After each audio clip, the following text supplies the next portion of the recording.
Entonces, la célula es el comienzo de la vida. El primer ser vivo, una célula. Y una célula contiene diversas estructuras en su interior que están diseñadas para desarrollar distintas funciones para mantenerla viva. Y si tomamos un detalle de un pedacito aquí de la membrana, podemos darnos cuenta que la membrana celular, o sea que esto que parece lo más insignificante aquí, necesita de estructuras, como llamaba mi profesor de biología, puerta y ventana, ¿ya?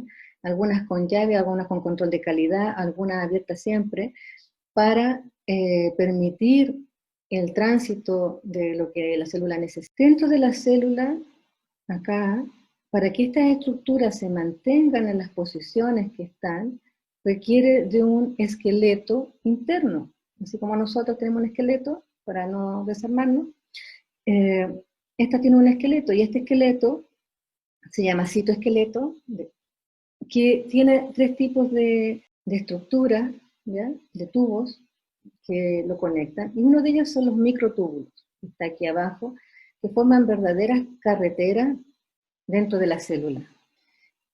Y esta es una proteína motora, una quinesina, que permite llevar esta vesícula con su contenido hacia la membrana para ser liberada. ¿Se dan cuenta que pareciera que estuviera caminando por esta carretera? Y esta carretera se está constantemente armando y desarmando.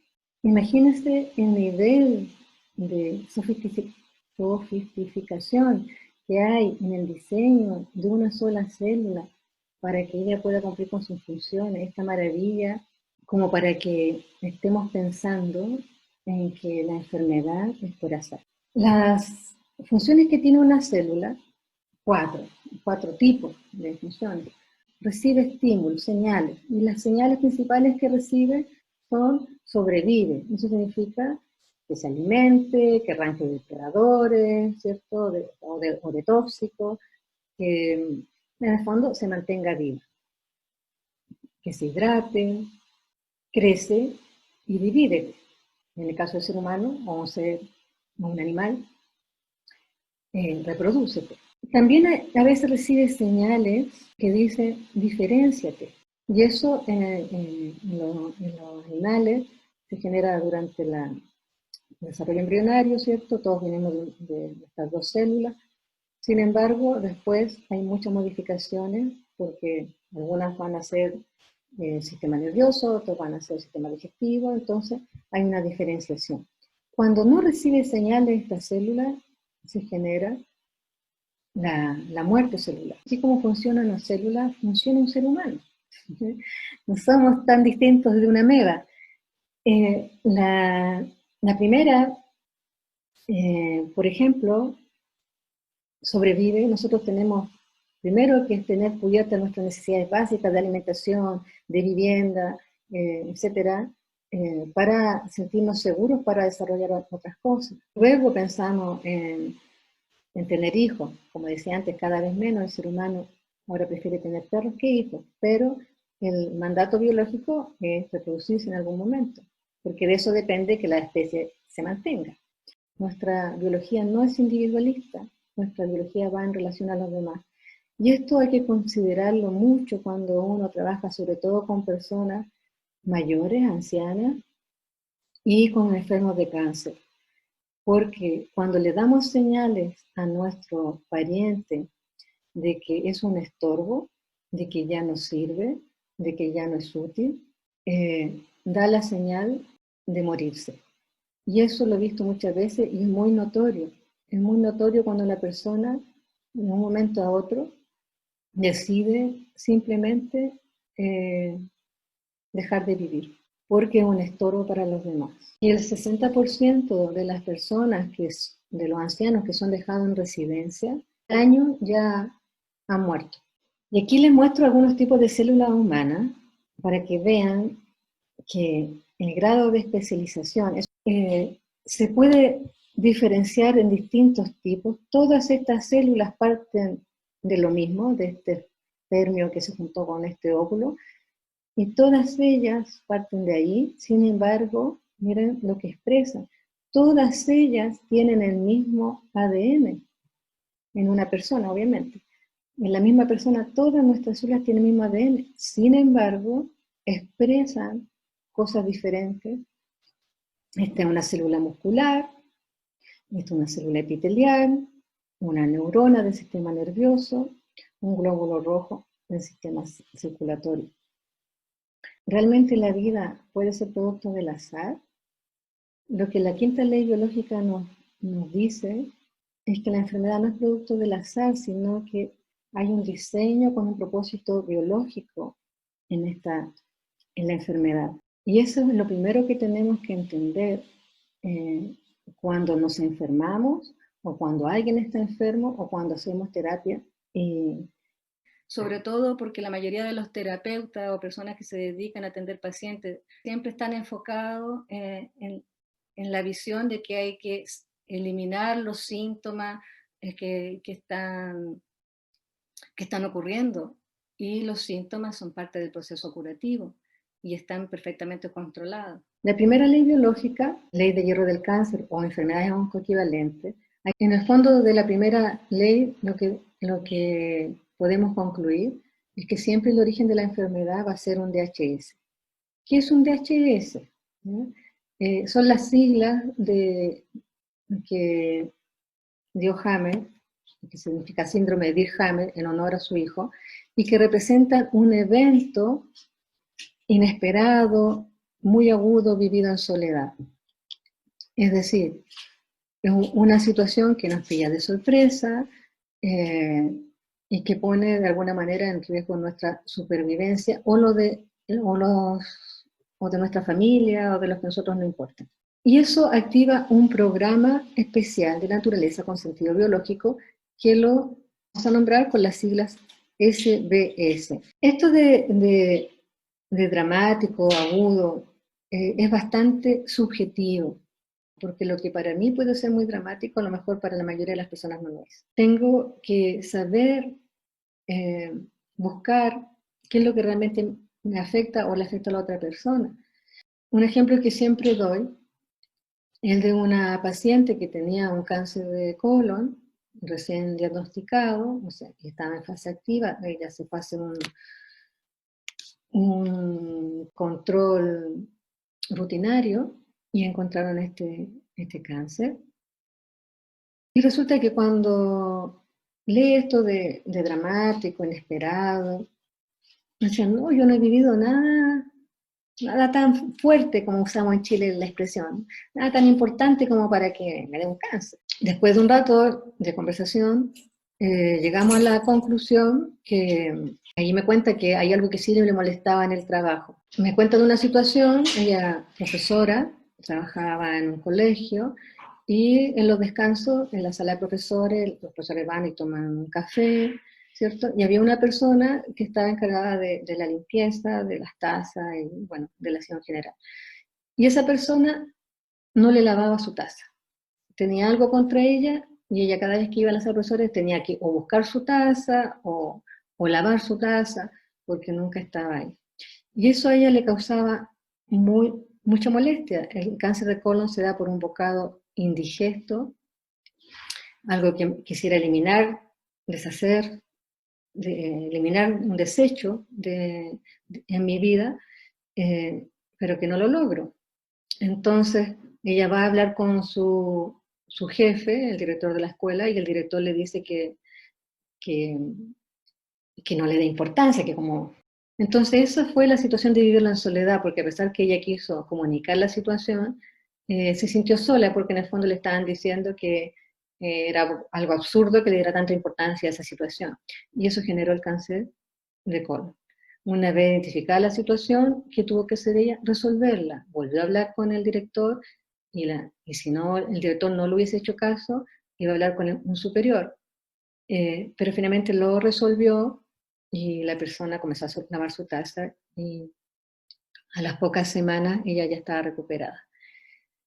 Entonces, no nos enfoquemos en buscar algo demasiado dramático desde nuestro punto de vista, porque a veces la percepción del otro puede no ser igual a la nuestra. Porque descartamos siempre cosas que sí pueden ser el DHS y las descartamos solo porque pensamos que no son dramáticas. Bueno, este evento impacta a nivel de psique, de cerebro y de órgano. Hay una tríada que está aquí relacionada. Este cerebro que está viviendo esta situación interpreta y ¿qué información usa? La que está en la psique. Yo digo, todos nacemos con un kit básico, la mayoría de nosotros se asusta con un arma. En los países como Chile, donde hay terremotos, hay una mayor tolerancia a los movimientos telúricos. Sin embargo, alguien que vivió en un país que nunca hubo un terremoto, no tiene esa información de cómo manejar la situación, lo más probable es que se asuste. Tenemos un montón de información que heredamos, información biológica, que sirve para nuestra supervivencia, que mucha de esa información es general para todos los seres humanos, pero hay otra información que es particular dependiendo de nuestro origen y también desde el momento en que nacemos, incluso desde que estamos en la gestación, empezamos a guardar otra información que viene de las señales de donde nos toca nacer, de donde nos toca vivir. No es lo mismo nacer en África que nacer en Europa, ¿cierto?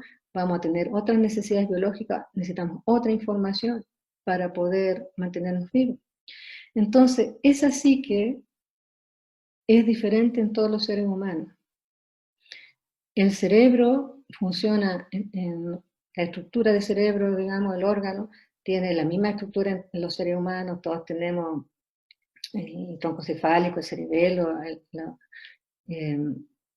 los hemisferios, tenemos los mismos neurotransmisores, las neuronas funcionan igual, todo igual, los órganos lo mismo. Sin embargo, la gran diferencia entre todos nosotros está en la psique. Entonces, es ahí, en un lugar importante a trabajar. Desde un resfrío hasta un cáncer de pulmón se rige por esta ley. ¿Qué es un conflicto biológico? Por mucho que las personas digan que son las emociones las que nos enferman, no son las emociones las que nos enferman, son los conflictos biológicos. Y una forma de identificar y definir si es un conflicto biológico o no, es si ese tipo de conflicto lo puede vivir un animal. Si ese conflicto biológico no es aplicable a un animal, quiere decir que no es un conflicto biológico. En nuestro cerebro hay un sistema que es el sistema límbico, que son distintas estructuras recibiendo la información y que en muy rápido tiempo interpretan lo que pasa en el ambiente. ¿Ya? Ahí están nuestras necesidades básicas, el placer, el hambre y las emociones básicas de miedo y enojo, muy necesarias para la supervivencia. Aquí no hay nada negativo en estas emociones, son muy necesarias. Si no fuera por el miedo, jamás arrancaríamos de un depredador, jamás reaccionaríamos ante un arma o cuando alguien nos ataca. Y si nos sintiéramos enojo, no lucharíamos por nuestros derechos o por un alimento, en el caso de un animal, no lucharía por conseguir ese alimento. Y genera una respuesta. Que acá en este sistema se encuentra también la memoria que no es consciente. Hay un montón de cosas que nosotros hemos vivido en nuestra vida y que no son, y que hemos registrado como experiencias, pero que no son somos conscientes de tenerlas, simplemente reaccionamos. El cerebro reacciona a lo que conoce, por eso es tan distinta una persona que otra, y por eso es tan importante no dar recomendaciones generales, ni tratamientos generales sobre todo. Pero no, a mí no me queda claro, yo creo que todavía es emocional, porque la emoción, a mí me pasó. La emoción es una reacción psicofisiológica a un estímulo. Entonces, no es una causa. Si la emoción es una reacción, no es una causa, es una consecuencia de algo. ¿Ya?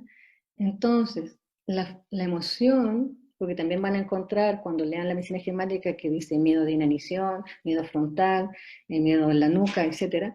La emoción es la forma que tiene el cerebro de comunicarse con el resto del cuerpo. A nivel endocrino, por ejemplo, el sistema nervioso libera hormonas para dar una señal. Entonces, la emoción permite dar esa señal de qué es lo que está pasando afuera. Una información que se entrega, pero no es la que causa la enfermedad. Lo que causó la enfermedad es el evento que yo interpreto y vivo como un DHS, es decir, que tiene un contenido de conflicto biológico.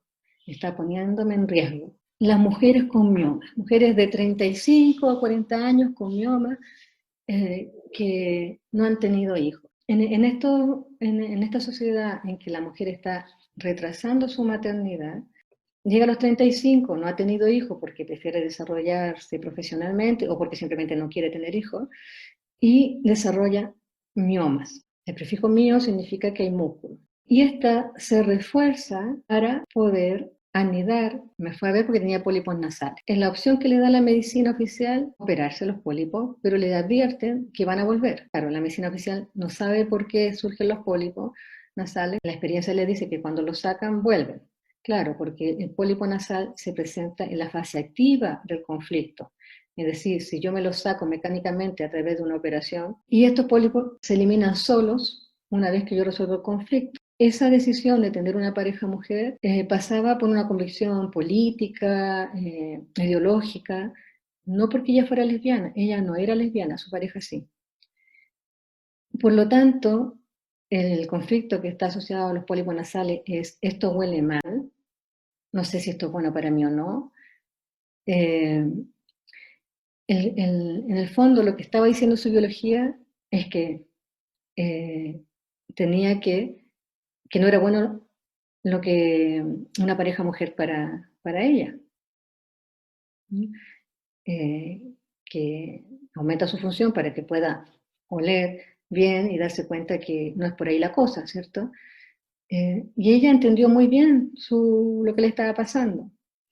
Y se levantó de su silla y me dijo: ¿pero cómo?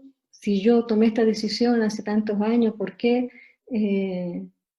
Si soy consciente de lo que significa, ¿por qué me pasa esto?